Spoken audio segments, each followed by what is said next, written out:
Hey guys, and welcome to a new video of Bitcoin. Today we'll take another look into the charts and all-time highs for the S&P 500, all-time highs for the Nasdaq over here. Very powerful breakouts. People were bearish and they got blown out again. Weird, since the Dixie is basically doing it good as well. So most of the times those two are negatively correlated. We can see the Dixie basically in a channel upwards over here, and this is the all-important level, basically 93.5.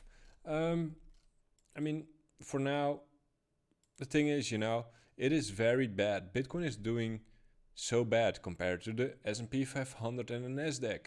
You would want Bitcoin to go with them, but it's not the case. There's still a lot of selling pressure for Bitcoin.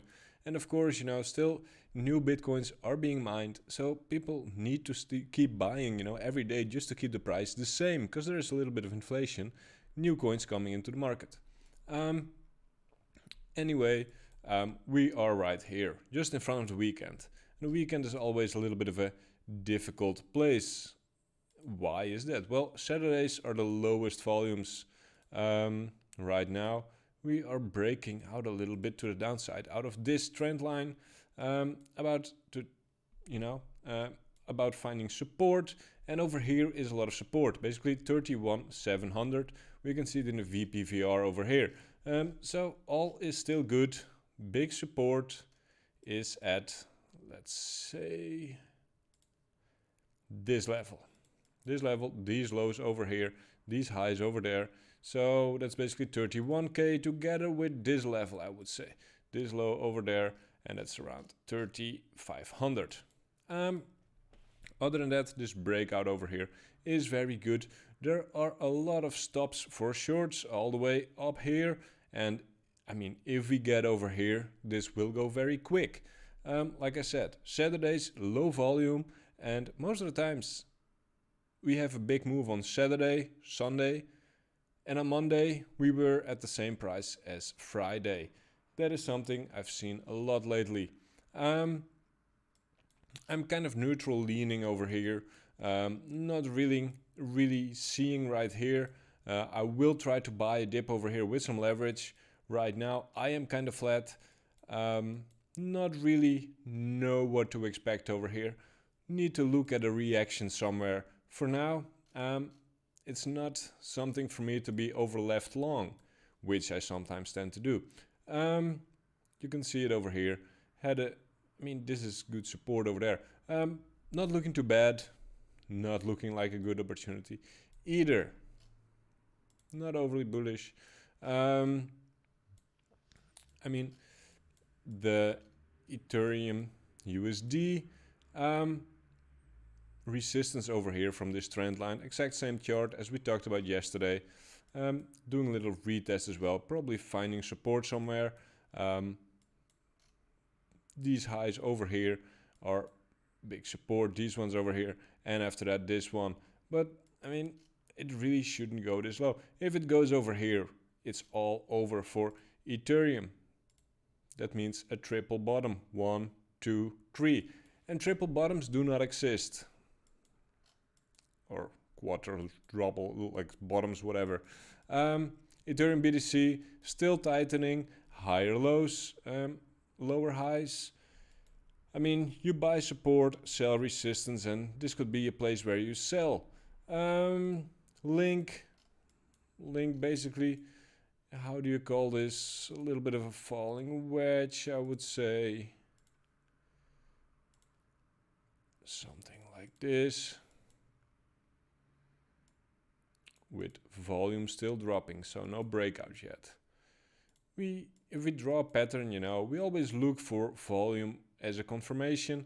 You can see it over here as well, tightening, lower, higher lows, lower highs, volume exactly following with it. So it's consolidation, not really a breakdown yet. The breakdown was over here. Over here, not yet. AAVE is looking okay over here. Higher lows, lower highs, consolidating as well. Nothing too extreme over here. Buy support, like this trend line, sell resistance, this trend line. That is it for AAVE, AAVE BTC as well. Higher lows right now, important support, this one over there. If they make a lower low, you get out, and it's about getting a higher high. I would say something like this. Anything else? And yeah, over here you can see it as well. A little bit of premiums on Phoenix compared to Coinbase.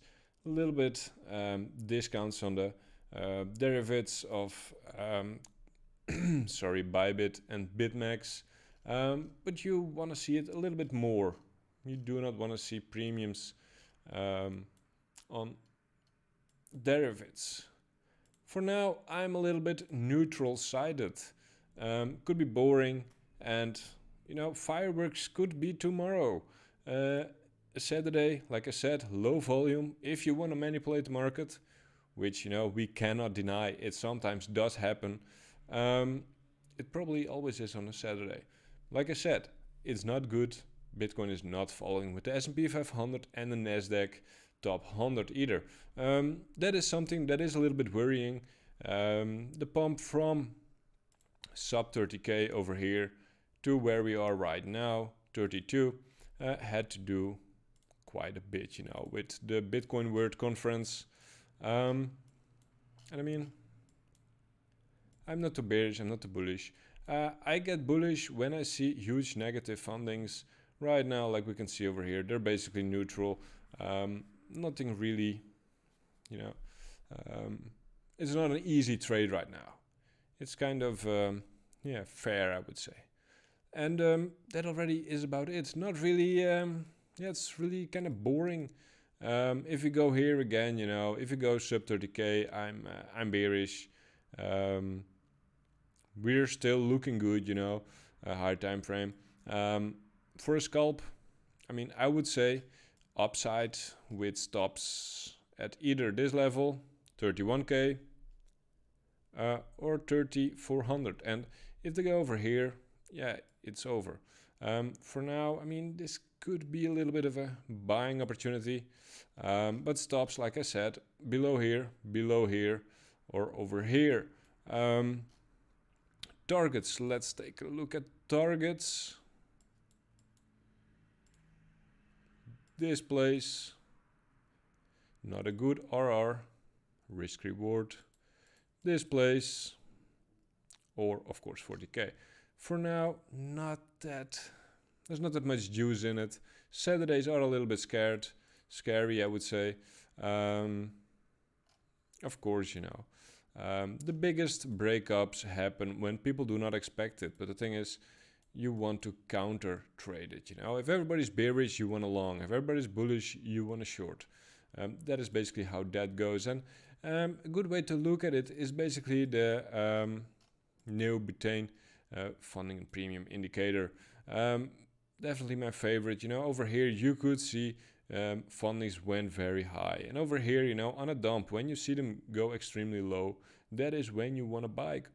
For sure a bounce is coming. Over here they went sub 30k on BitMEX and bounced all the way back to 40k, 42k even. So that is the things, you know, you want to buy, and over here you want to sell, and over here you want to sell as well.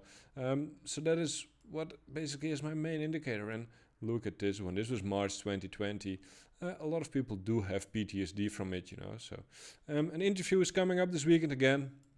So stay tuned. See you guys again tomorrow, and make sure to subscribe.